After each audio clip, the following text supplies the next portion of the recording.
E-Classroom, sponsored by রাষ্ট্রীয় মাধ্যমিক শিক্ষা অভিযান, ত্রিপুরা রাজ্য মিশন। মাধ্যমিক স্তরের শিক্ষার গুণগত মানকে সুনিশ্চিত করার লক্ষ্যে রাষ্ট্রীয় মাধ্যমিক শিক্ষা অভিযান, ত্রিপুরা রাজ্য মিশন কর্মরত মাধ্যমিক স্তরের শিক্ষক ও বিদ্যালয় প্রধানদের প্রশিক্ষণ, বিজ্ঞান শিক্ষণ সামগ্রী প্রদান, ছাত্রীদের আত্মরক্ষামূলক প্রশিক্ষণ, মেধায় পিছিয়ে পড়া ছাত্রছাত্রীদের বিশেষ শিক্ষাদান, প্রতিবন্ধীদের জন্য অনুদান, রাজ্যে কলা উৎসব আয়োজন সহ অন্যান্য কর্মসূচি রূপায়ণ করছে। জানেন কি, বিদ্যালয় ছুট সারা দেশের একটি জ্বলন্ত সমস্যা। এই সমস্যা সমাধানে রাষ্ট্রীয় মাধ্যমিক শিক্ষা অভিযানের উদ্যোগে আগামী 1 জানুয়ারি থেকে সপ্তাহব্যাপী বিদ্যালয় ফিরে চলো কর্মসূচি গ্রহণ করা হয়েছে। 14 থেকে 16 বছর বয়সী সমস্ত ছেলে মেয়েদের মাধ্যমিক শিক্ষা সম্পূর্ণ করার জন্য আপনারা সবাই এগিয়ে আসুন। মাঝপথে যারা লেখাপড়া ছেড়ে দিয়েছো বন্ধুরা, তোমরা বিদ্যালয়ে আবার ফিরে এসো।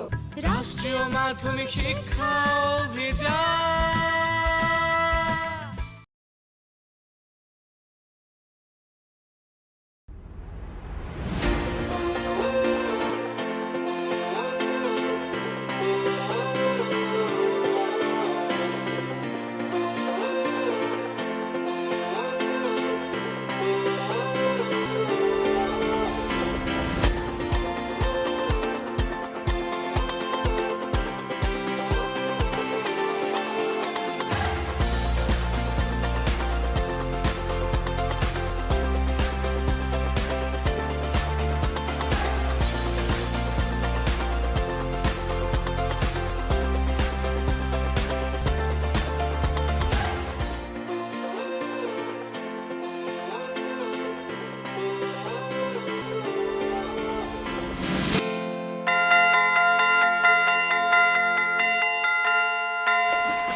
হ্যালো স্টুডেন্টস, কেমন আছো তোমরা? বসো। তোমরা কি কেউ জানো রাসায়নিক কীটপতঙ্গদের ব্যবহার করার জন্য যে সব রাসায়নিক ব্যবহার করা এদেরকে কি বলা হয়? পুনম বলো। ভেরি গুড, বসো। আচ্ছা, যখন কোনো ক্ষতিকারক জীবদের ধ্বংস করার জন্য যখন কোনো উপকারী জীব ব্যবহার করা হয় তখন তাদের কি বলে? কেউ জানো কি? জানো? হ্যাঁ, অন্বেষা বলো। জৈব নিয়ন্ত্রণ। Very good. তাহলে আমরা আজকে জৈব নিয়ন্ত্রণ পদ্ধতি নিয়ে আলোচনা করব। তো জৈব নিয়ন্ত্রণ প্রতিনিধি রয়েছে কিছু, এরকম। আর এটা হচ্ছে, আমরা জানি এটা বায়োলজি ক্লাস, জীববিদ্যা।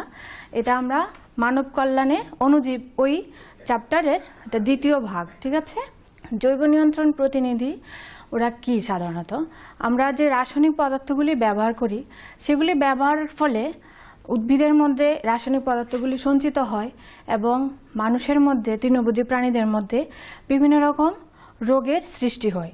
তো এইগুলি থেকে আমরা নিজেদের বাঁচাতে বা তৃণভোজী প্রাণীদের বাঁচাতে আমরা যদি জৈব নিয়ন্ত্রণ প্রতিনিধিগুলি ব্যবহার করি তাহলে আমরা বিভিন্ন রোগ থেকেও বাঁচতে পারবো, সঙ্গে উপকারী জীবদেরও বাঁচাতে পারবো। আর এই সমস্ত জৈব নিয়ন্ত্রণ প্রতিনিধি ছাড়াও আমি আর এই সমস্ত জিনিসগুলি নিয়ে আলোচনা করব, যেমন biofertiliser, bacterial biofertiliser, cyanobacterial biofertiliser ও কৃষিকাজ ও বনসৃজনে মাইক্রোরাজার গুরুত্ব। এই সমস্ত বিষয়গুলি আমাদের আজকের ক্লাসে আলোচনা হবে, ঠিক আছে? এই যে জৈব নিয়ন্ত্রণ প্রতিনিধি, এর মধ্যে 3টা ভাগ রয়েছে। একটা হচ্ছে গিয়ে মেরুদণ্ডী প্রাণী, একটা অমেরুদণ্ডী প্রাণী, আর একটা হচ্ছে সন্ধিপদ প্রাণী, ঠিক আছে? তো মেরুদণ্ডী প্রাণীদের মধ্যে আবার ভাগ রয়েছে একটা স্থলজ ও জলজ। তো জলের মধ্যে থাকে যেরকম তেলাপিয়া মাছ, আমরা সবাই চিনি, হ্যাঁ, গাম্বুসিয়া মাছ, খলিশা মাছ। এই মাছগুলি বিভিন্ন ক্ষতিকারক পেটদের দমন করার কাজে ব্যবহার করা হয়। আর স্থলের মধ্যে থাকে যেমন গিরগিটি, টিকটিকি, বিভিন্ন রকম ব্যাং, আমরা সবাই চিনি। তো একটি গিরগিটির এখানে একটা ছবি দিয়েছি তোমাদের দেখানোর জন্য। এটা হচ্ছে মেরুদণ্ডী প্রাণীদের মধ্যে যেসব প্রাণী ব্যবহার করা হয় পেটদের দমন করার জন্য। নেক্সট হচ্ছে গিয়ে অমেরুদণ্ডী প্রাণী। তো অমেরুদণ্ডী প্রাণীর মধ্যে যেটা রয়েছে যে প্রোটোজোয়া ও বিভিন্ন রকমের নিমাটোডা, এদেরকেও ব্যবহার করা হয়। প্রায় 80 রকমের প্রোটোজোয়াদের ব্যবহার করা হয় পেস্টদের দমন করার জন্য। নিমাটোডাও রয়েছে, এর মধ্যে জাপানি বিটলদের ধ্বংস করার জন্য নিমাটোডার ব্যবহার করা হয়। আর নেক্সট হচ্ছে যে সন্ধিপদ প্রাণী, এর মধ্যে রয়েছে বিভিন্ন রকমের মাকড়সা। আমরা জানি মাকড়সা কিভাবে পেস্টদের দমন করে, জাল পেতে, সবাই আমরা জানি না? তো জাল পেতে কীটপতঙ্গদের আগে জালের মধ্যে ধরে তারপরে এগুলিকে খেয়ে ফেলে। তো সেরকমভাবে টাইগার বিটল আছে একটা, এটা আমি এখানে ছবি দিয়েছি, হয়তো এটা সবার জানা নেই, মাকড়সা তো আমরা চিনি। হ্যাঁ, টাইগার বিটল এটাও কি করে, যে ধান গাছের খুব ক্ষতিকারক একটা পোকা হচ্ছে গন্ধি পোকা, সেটা আমরা সবাই জানি, এটাকে টাইগার বিটল ধ্বংস করে। ঠিক আছে, তো লেডিবার্ড বিটল আরেকটা আছে, যেখানে কি করা হয়, মাকড়সার মধ্যে কিছু কিছু ক্ষতিকারক মাকড়সা থাকে, এদেরকে দমন করে এই লেডিবার্ড বিটল। ঠিক আছে, তাছাড়াও রয়েছে বিভিন্ন মাইট। হ্যাঁ, মাইটও পরজীবী রূপে উদ্ভিদের মধ্যে থাকে এবং কি করে, পেস্টদের দমন করে। তাছাড়াও রয়েছে বিভিন্ন ভাইরাস, ব্যাকটেরিয়া, এরাও কি করে, পেস্টদের দমন করে। তো এটা হচ্ছে গিয়ে আমাদের 3 রকমের মেরুদণ্ডী, অমেরুদণ্ডী এবং সন্ধিবদ্ধ প্রাণীর সেই জৈব নিয়ন্ত্রণ প্রতিনিধিগুলি। তো নেক্সট আমরা আলোচনা করব যে জৈব নিয়ন্ত্রণ এবার পদ্ধতি। তো জৈব নিয়ন্ত্রণ পদ্ধতি আবার 2 রকমের হয়, একটা হচ্ছে শিকারী প্রাণীর দ্বারা, আর একটা হচ্ছে গিয়ে পরজীবী প্রাণীর দ্বারা। তো শিকারী প্রাণীর দ্বারা যদি করা হয়, প্রথমত শিকারী প্রাণীর দ্বারা আমরা করলে যদি বলি যে বিভিন্ন রকমের হুবার ফ্লাই নামক লার্ভা, এফিড নামক এক প্রকার পেস্টদের দমন করে।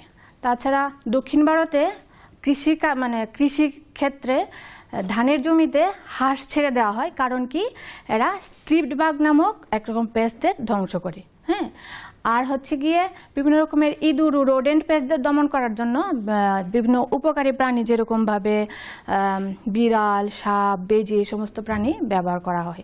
ঠিক আছে, তো এগুলি হচ্ছে গিয়ে শিকারী প্রাণীর দ্বারা। তো আরেকটা হচ্ছে গিয়ে পরজীবী প্রাণীর দ্বারা। তো পরজীবী প্রাণীর মধ্যে রয়েছে যেমন আর্মি ওয়ার্ম, এখানে আমি একটা স্লাইড দিয়েছি। আর্মি ওয়ার্ম বা এটার সায়েন্টিফিক নেম হচ্ছে মিথিমনা সেপারেটা, এটা দেখতে এরকম। এটা হচ্ছে একটা পেস্ট, ক্ষতিকারক, এটা ভুট্টা গাছের পেস্ট। এটাকে মারার জন্য বা দমন করার জন্য এক রকমের পরজীবী বোলতা ব্যবহার করা হয়। ঠিক আছে, এটা বোলতা ব্যবহার করে এই আর্মি ওয়ার্মদের ধ্বংস করা হয়। তারপর আরেকটা হচ্ছে কি বেসিলাস থুরিনজিয়েন্সিস।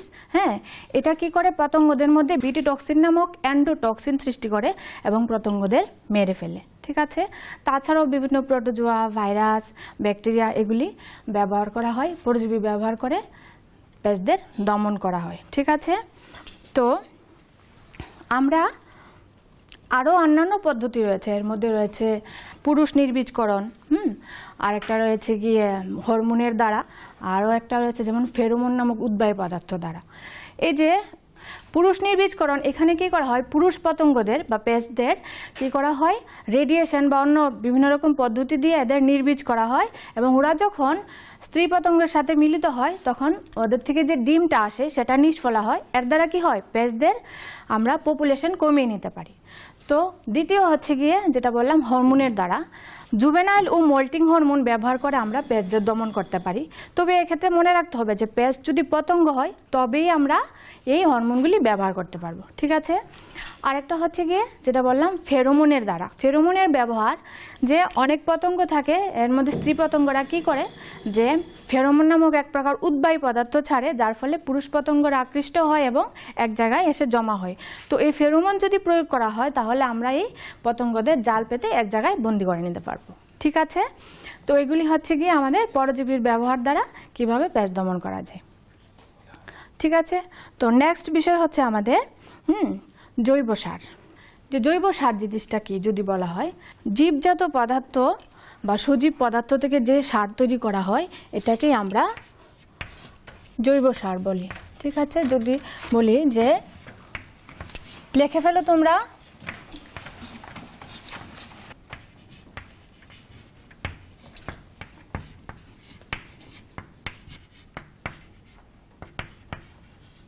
ঠিক আছে, যে জীবজাত বা সজীব পদার্থ থেকে যেসব সার তৈরি করা হয় এদেরকে আমরা বলবো জৈব সার।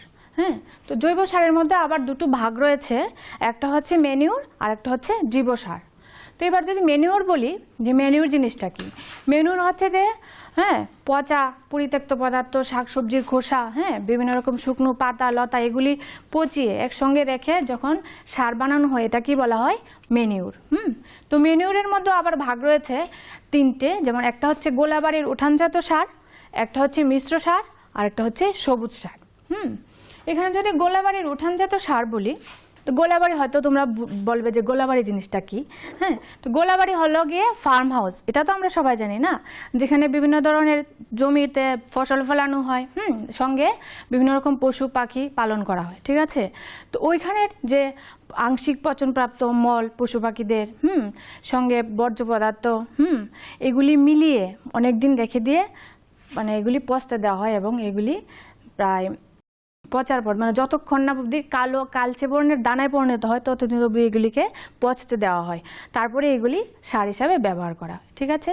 তো এগুলি ব্যবহারের ফলে মাটির উর্বরতা বৃদ্ধি পায়, ঠিক আছে। নেক্সট হচ্ছে গিয়ে মিশ্র সার। মিশ্র সারে কি করা হয়, এখানে যে আংশিক বর্জ্য পদার্থগুলি থাকে না মানুষের বা বাড়ি ঘরের যে সমস্ত বর্জ্য পদার্থগুলি থাকে এগুলির সঙ্গে রাসায়নিক সার মিশ্রণ করা হয়, হ্যাঁ, অল্প অল্প পরিমাণে জমিতে রেখে দেওয়া হয়, এবং প্রায় 5 থেকে 6 মাস পরে এই সারটা তৈরি করা হয়, ঠিক আছে। নেক্সট হচ্ছে গিয়ে সবুজ সার। যদি সবুজ সার বলা হয় তো এখানে বিভিন্ন ধরনের সবুজ গাছ ছোট ছোট অবস্থায় জমিতে যে লাগানো হয় এদেরকে ছোট অবস্থাতেই ট্রাক্টর বা লাঙ্গল দিয়ে জমিতেই মিশিয়ে নেওয়া হয়, যার ফলে কি হয় যে জমির মধ্যে নাইট্রোজেনের পরিমাণ বেড়ে যায়।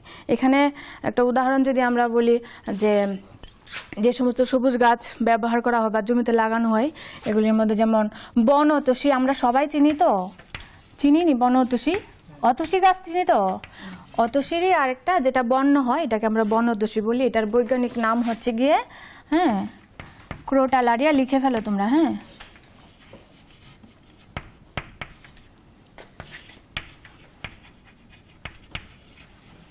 ঠিক আছে, বনতসী ক্রোটালারিয়া জানসিয়া, এটা সবুজ সার তৈরিতে ব্যবহার করা হয়। আরও আছে মসুর ডাল, কাউপি মানে ভিগনা সাইনেন্সিস, মসুর ডাল ল্যান্সকিউলানারিস, ঠিক আছে, এগুলি আমরা ব্যবহার করি। পুষ্টিকর খাদ্য এবং শিক্ষা আমাদের নিতান্ত প্রয়োজনীয় জিনিস। আপনি কি জানেন বর্তমানে ত্রিপুরায় বিদ্যালয় শিক্ষা দপ্তরের অধীনে মধ্যাহ্ন আহার প্রকল্পের উদ্যোগে সবকটি বিদ্যালয়ে সবজি বাগান গড়ে তোলা হচ্ছে।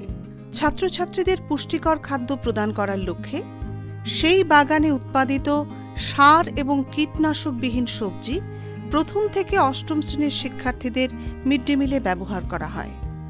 চলুন শিক্ষার্থীদের স্বাস্থ্যকর এবং নির্ভেজাল খাদ্য প্রদান ও সুস্থ সমাজ গড়ার লক্ষ্যে আমরা সবাই এগিয়ে আসি এবং প্রত্যেকটি বিদ্যালয়ে সবজি বাগান গড়ে তুলতে বিদ্যালয় কর্তৃপক্ষকে সাহায্য করি।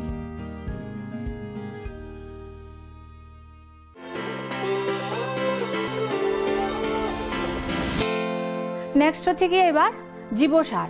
জীবসারের মধ্যে রয়েছে বিভিন্ন ধরনের সক্রিয় গোষ্ঠীর অণুজীব মানে ভাইরাস, ব্যাকটেরিয়া, শৈবাল, এরা কি করে যখন মাটিতে থেকে উদ্ভিদের পুষ্টি যোগায় এবং উদ্ভিদের বৃদ্ধিকে ত্বরান্বিত করে, ওই সমস্ত সারকেই আমরা বলবো জীবসার, ঠিক আছে। তো এই জীবসার আবার ভাগ রয়েছে যেরকম কি 3টা ভাগ, bacterial biofertiliser, cyanobacterial biofertiliser, আর একটা হচ্ছে গিয়ে ছত্রাক। তো ব্যাকটেরিয়াল বায়ো ফার্টিলাইজার এটার মধ্যে আরও কিছু ভাগ রয়েছে, যেমন প্রথমত যে মুক্তজীবী ব্যাকটেরিয়া রূপে নাইট্রোজেন আবদ্ধকরণ, গাছের সাহচর্য রূপে নাইট্রোজেন আবদ্ধকরণ, মিথজীবী ব্যাকটেরিয়া রূপে নাইট্রোজেন স্থিতিকরণ বা আবদ্ধকরণ, আরেকটা হচ্ছে ফসফেট ব্যাকটেরিয়া। এগুলি আসলে ভাগ না, এগুলি হচ্ছে যে এখানে যে ব্যাকটেরিয়াগুলি থাকে এগুলি এক একটা ব্যাকটেরিয়া এক একভাবে কাজ করে। যেমন মুক্তজীবী রূপে যে ব্যাকটেরিয়া নাইট্রোজেন আবদ্ধ করে এর মধ্যে রয়েছে অ্যাজোটোব্যাক্টর, বেসিলাস, এরা, ঠিক আছে। তো এদেরকে আমরা যদি যেমন ভুট্টা, ধান, তুলা এই সমস্ত জমিতে আমরা এই অ্যাজোটোব্যাক্টর বা বেসিলাস ওদেরকে ছেড়ে দিই তাহলে প্রচুর পরিমাণে ফসল উৎপাদন করানো যায়, মানে ফসল উৎপাদনের পরিমাণ বেড়ে যায়, ঠিক আছে। তো নেক্সট হচ্ছে যে গাছের সাহচর্য রূপে নাইট্রোজেন আবদ্ধকরণ। সাহচর্য মানে একসঙ্গে থেকে, এমন উন্নত শ্রেণীর উদ্ভিদের কাছাকাছি বা মূলের কাছাকাছি কিছু কিছু ব্যাকটেরিয়া থেকে ওরা কি করে নাইট্রোজেন আবদ্ধ করে। তো এই যে উন্নত শ্রেণীর উদ্ভিদের মূলে যে ব্যাকটেরিয়া থাকে এটার করে রাইজোস্পোরিক মিউচুয়ালিজম এই পদ্ধতিটাকে বলা হয়, ঠিক আছে। তো এখানে তৃতীয় হচ্ছে যে মিথজীবী ব্যাকটেরিয়া রূপে নাইট্রোজেন স্থিতিকরণ। হ্যাঁ, মিথজীবী বলতে তো আমরা বুঝি যে দুইজন একসঙ্গে থাকবে এবং একজন আরেকজনের উপকার করবে। তো মিথজীবীর মধ্যে যেরকম ব্যাকটেরিয়া রয়েছে, যেটা আমরা জানি যে শিম্বু জাতীয় উদ্ভিদের মূলে অর্বুদ সৃষ্টি করে, নাইট্রোজেন আবদ্ধ করে রাইজোবিয়ামের ব্যাকটেরিয়াগুলি। ঠিক আছে, যেমন এখানে আমি একটা স্লাইড দিয়েছি, যেমন দেখো যে মিথজীবী ব্যাকটেরিয়ার। ঠিক আছে, শিম্বু জাতীয় উদ্ভিদ আমরা চিনি, শিম গাছ মোটামুটি সবার বাড়িতেই থাকে বা দেখা যায়। হ্যাঁ, এর মধ্যে আমরা দেখা যায় যে মূলের মধ্যে এরকম গুটি গুটি জিনিসগুলি। তো এগুলি হচ্ছে কি শিম্বু জাতীয় উদ্ভিদের মূলে অর্বুদ সৃষ্টি করে নাইট্রোজেনকে ওরা আবদ্ধ করে ফেলে। হ্যাঁ, এগুলি হচ্ছে গিয়ে মিথজীবী ব্যাকটেরিয়ার উদাহরণ। তারপরে হচ্ছে ফসফেট ব্যাকটেরিয়া। ফসফেট ব্যাকটেরিয়া অর্থাৎ এখানে সিওডোমোনাস নামে ব্যাকটেরিয়া, ওরা কি করে, ফসফেটেস ক্ষরণ করে। ফসফেটেস ক্ষরণ করে আর জমিতে উপস্থিত থেকে জমির মধ্যে জৈব বা অজৈব পদার্থের যে ফসফেট থাকে এইগুলিকে ওরা বিশ্লিষ্ট করে দেয়, ভেঙে দেয় এবং জমির মাটিতে মিশিয়ে দেয়, যার ফলে কি হয়, মানে উদ্ভিদের বা ফসলের ফসফেটের চাহিদাটা পূরণ করে দেয়। ঠিক আছে, এগুলি হচ্ছে গিয়ে ব্যাকটেরিয়াল বায়োফার্টিলাইজারের ভাগগুলি বা বিভিন্ন রকম ব্যাকটেরিয়াগুলি। তারপর হচ্ছে সায়ানো ব্যাকটেরিয়াল বায়োফার্টিলাইজার। এই যে সায়ানো ব্যাকটেরিয়াল বায়োফার্টিলাইজার, এখানে ব্যাকটেরিয়াল বায়োফার্টিলাইজার হিসেবে মুক্তজীবী সায়ানো ব্যাকটেরিয়ার নাইট্রোজেন স্থিতিকরণ। এখানে সেমভাবে যে সায়ানো ব্যাকটেরিয়াগুলি মানে মুক্তজীবী হিসাবে নাইট্রোজেন স্থিতিকরণ ঘটায়, আবার আরেক রকম সায়ানো ব্যাকটেরিয়া এগুলি মিথজীবী হিসাবে নাইট্রোজেন স্থিতিকরণ ঘটায়। যেরকমভাবে দেখো মুক্তজীবী সায়ানো ব্যাকটেরিয়ার মধ্যে রয়েছে গিয়ে অ্যানাবিনা, নস্টক। ঠিক আছে, এখানে আমি তোমাদের দেখাচ্ছি সায়ানো ব্যাকটেরিয়া। হ্যাঁ, যেমন নস্টক, অ্যানাবিনা এরকম হয়। সায়ানো ব্যাকটেরিয়া আসলে এক রকমের সবুজি, ক্লোরোফিলযুক্ত সবুজি এককোষী প্রোক্যারিওটিক জীব। এদেরকে আবার নিরাবর সবুজ শৈবালু বলা হয়। ঠিক আছে, তো এরা মানে ক্লোরোফিলযুক্ত থাকে, ওদের সারসংশ্লেষ করতে পারে। ঠিক আছে, তো এখানে নস্টক আর অ্যানাবিনা দেখো কীরকম হয়। আর মিথজীবী রূপে যেটা থাকে সেটা হচ্ছে গিয়ে এজোলা, পাতার গহ্বরে অ্যানাবিনা। হ্যাঁ, এজোলা আর অ্যানাবিনা মিথজীবী রূপে থাকে। হ্যাঁ, এরা কৃষির ধান ক্ষেতের জমিতে ওরা থাকে, থাকার পরে একজন আরেকজনকে কি করে সহযোগিতামূলকভাবে থাকে। তো এটা থাকার ফলে কৃষির জমির কোনো ক্ষতি করে না, সঙ্গে আবার কি করে নাইট্রোজেনের পরিমাণকেও বাড়িয়ে দেয়। ঠিক আছে, এটার মধ্যে হচ্ছে গিয়ে এজোলা আর অ্যানাবিনার গঠনটা। ঠিক আছে, তো নেক্সট হচ্ছে গিয়ে ছত্রাক। হ্যাঁ, তো এবার যদি আমরা ছত্রাক বলি, কিছু কিছু ছত্রাক আছে যারা কি করে গাছের মূলের সঙ্গে বাস করে, হ্যাঁ, একসঙ্গে থাকে। আর এই গাছের আর যে ছত্রাকের যে সাহচর্য রূপে থাকা, এটার এই প্রক্রিয়াটাকে বলা হয় মাইকোরাইজা। ঠিক আছে, কি বলা হয় লিখে ফেলো, মাইকোরাইজা। যেখানে কি হয় মাইকোরাইজা যদি বলা হয়, যেখানে ছত্রাক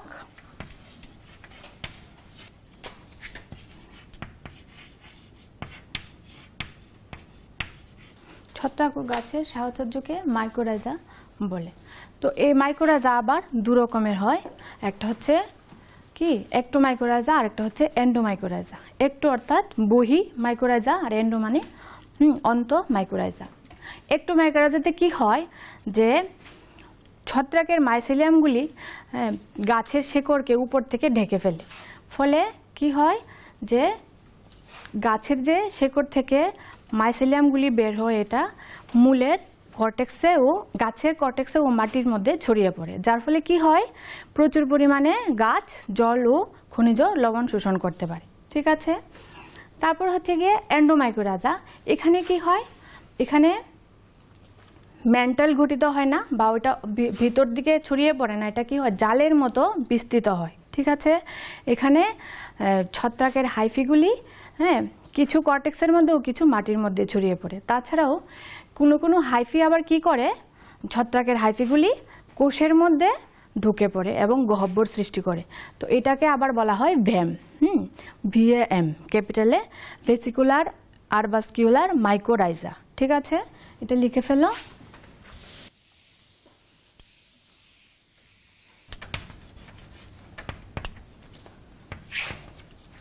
পুরো নামটা লিখে ফেলো।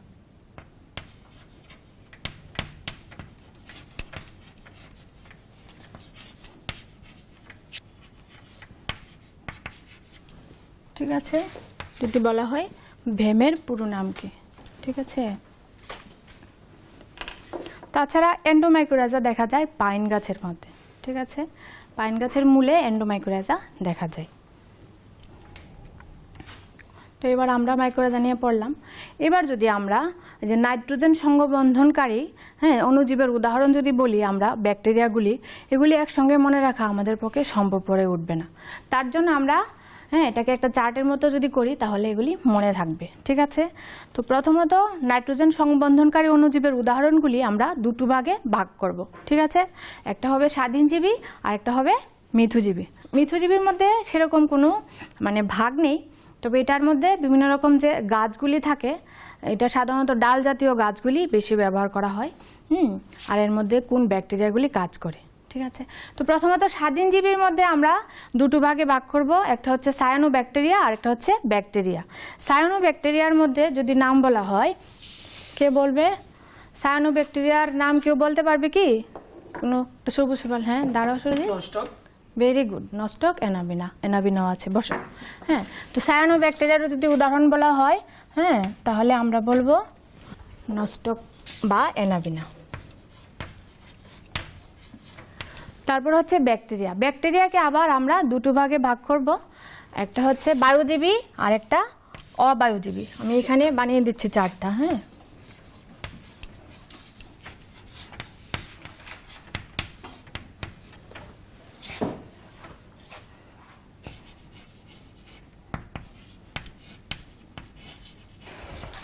বায়ুজীবীর মধ্যে রয়েছে এজোটোব্যাক্টর, আর অবায়ুজীবীর মধ্যেও আবার ভাগ রয়েছে, একটা হচ্ছে সালোক সংশ্লেষকারী আর একটা অসালোক সংশ্লেষকারী, ঠিক আছে।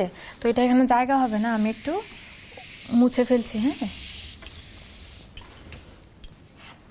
সালোক সংশ্লেষকারী অর্থাৎ যারা সালোক সংশ্লেষ করতে পারে, এর উদাহরণ হচ্ছে রোডুস পাইরিলাম। লিখে ফেলো এটা। আরেকটা হচ্ছে অসালোক সংশ্লেষকারী। এখানে আমি যদি দেই,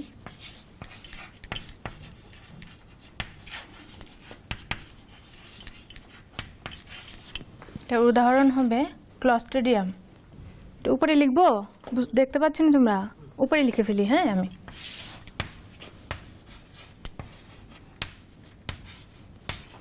ঠিক আছে। তাহলে এটা হচ্ছে অবায়ুজীবীর উদাহরণ।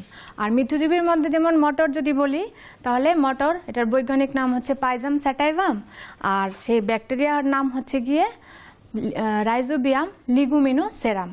এটা আমি লিখে ফেলি, এটা হয়েছে লেখা, ঠিক আছে। মিথুজীবীর উদাহরণ যদি বলি,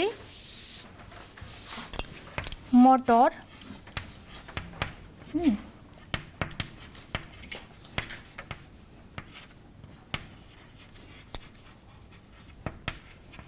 ঠিক আছে। এটা হচ্ছে মিথুজীবীর উদাহরণ। তো এগুলি আমরা আলোচনা করলাম নাইট্রোজেন সংবন্ধনকারী অণুজীবের উদাহরণগুলি, ঠিক আছে। নেক্সট হচ্ছে কি আমাদের আরেকটা জিনিস, যেটা হচ্ছে কৃষিকাজ ও বনসৃজনে মাইক্রোরাইজার গুরুত্ব। দেখো এখানে আমরা মাইক্রোরাইজা সম্পর্কে পড়েছিলাম না, যে মাইক্রোরাইজা কি, ছত্রাকার গাছের মূলের মধ্যে যে একটা ঘনিষ্ঠ সম্পর্ক, এইভাবে ওরা মাইক্রোরাইজা সৃষ্টি হয়। তো এখানে যে মাইক্রোরাইজা কিভাবে বনসৃজনে ও কৃষিকাজে আমাদের সহায়তা করে বা এর কি গুরুত্ব রয়েছে। প্রথমত মাইক্রোরাইজা মূলের বৃদ্ধিতে সহায়তা করে, আর মূলের চারপাশে অসংখ্য অণুসূত্র সৃষ্টি করে, যার ফলে কি হয়, জল শোষণে সহায়তা করে, উদ্ভিদের জল শোষণ প্রচুর পরিমাণে করতে পারে। নেক্সট হচ্ছে যে মূল শোষণের যে অনুপযোগী ফসফেট, এটাকে বিশ্লিষ্ট করে দেয়, ফলে উদ্ভিদ সহজে এটাকে শোষণ করতে পারে। নেক্সট হচ্ছে কি মাইক্রোরাইজার হাইপা মাটিকে দৃঢ়ভাবে আটকে রেখে ভূমিক্ষয় রোধ করতে পারে। তারপর হচ্ছে যে শিম্বি জাতীয় উদ্ভিদে মাইক্রোরাইজা রাইজোবিয়ামের সাহায্যে কি করতে পারে, অর্বুদ গঠন করে। আর হচ্ছে কি যে মিথুজীবী যে সহাবস্থান, এর ফলে কি হয়, উদ্ভিদের জিববারেলিক অ্যাসিড ও সাইটোকাইনিন হরমোনের ক্ষরণ বেড়ে যায়, যার ফলে উদ্ভিদের বৃদ্ধি ত্বরান্বিত হয়, ঠিক আছে। নেক্সট হচ্ছে যে পাইনাসের মূলে মাইক্রোরাইজাল যে ছত্রাকগুলি, এটা লিগনোলাইটিক ও সেলুলোজ উৎসেচক ক্ষরণ করে, মাটিতে কি করে, পরে থাকা যে উদ্ভিদের দেহাংশ বা পরে রয়েছে নষ্ট এরকম গাছ পড়ে থাকে না, এগুলিকে পচিয়ে হিউমাস গঠন করে, যার ফলে উদ্ভিদের মাটির মধ্যে প্রচুর পরিমাণে সারের সৃষ্টি হবে, নাইট্রোজেন যুক্ত পদার্থ মাটির মধ্যে থেকে যায়। তো এই পুরোটাই হচ্ছে আমাদের আজকের বিষয়ের আলোচনা বা পড়ার বিষয়। ঠিক আছে, তো আশা করি তোমরা বুঝতে পেরেছ। আর যদি আমি সমগ্র বিষয় থেকে আবার 1-2 প্রশ্ন করি, তোমরা পারবে কি? পারবে। তাহলে যদি বলি যে যে সবুজ সার ব্যবহার করতে কোন রকম গাছ ব্যবহার করে একটা উদাহরণ দিতে পারবে? কে বলো? শিবশঙ্কর বলো। ভেরি গুড, বসো।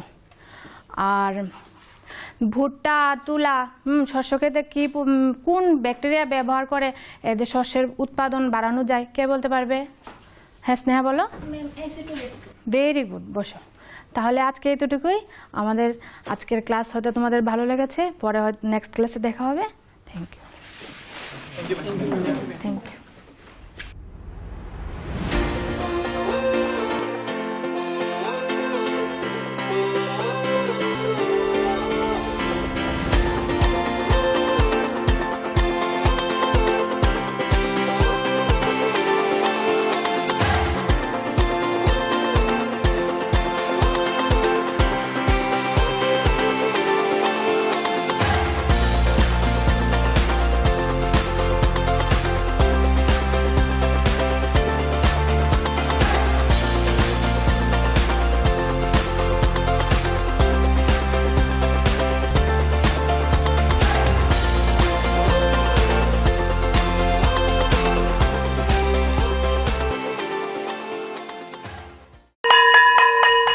ড্রপ আউটের ঘুচিয়ে ক্ষত, স্কুলে পড়ুয়ার বাড়ছে ভিড়, সর্বশিক্ষা মিড ডে মিলে স্কুল সকলের আশার নীড়। রাজ্যের 6 থেকে 14 বছরের সব শিশুদের বিদ্যালয়ের আঙিনায় এনে তাদের বুনিয়াদী শিক্ষা সুনিশ্চিত করতে সর্বশিক্ষা অভিযান বদ্ধপরিকর। তাদের শিক্ষার সুবিধার জন্য রয়েছে বিনামূল্যে পাঠ্য বই, বিদ্যালয়ের পোশাক, উন্নতমানের পড়াশোনা, স্বাস্থ্যসম্মত শৌচাগার, বিশুদ্ধ পানীয় জল, পুষ্টিকর মধ্যাহ্ন আহার, খেলাধুলার ব্যবস্থা এবং আরও অনেক কিছু। হ্যাঁ, তাই দেরি না করে আজই আপনার এলাকার সব শিশুদের নিকটবর্তী সরকারি বিদ্যালয়ে ভর্তি হতে উৎসাহিত করুন।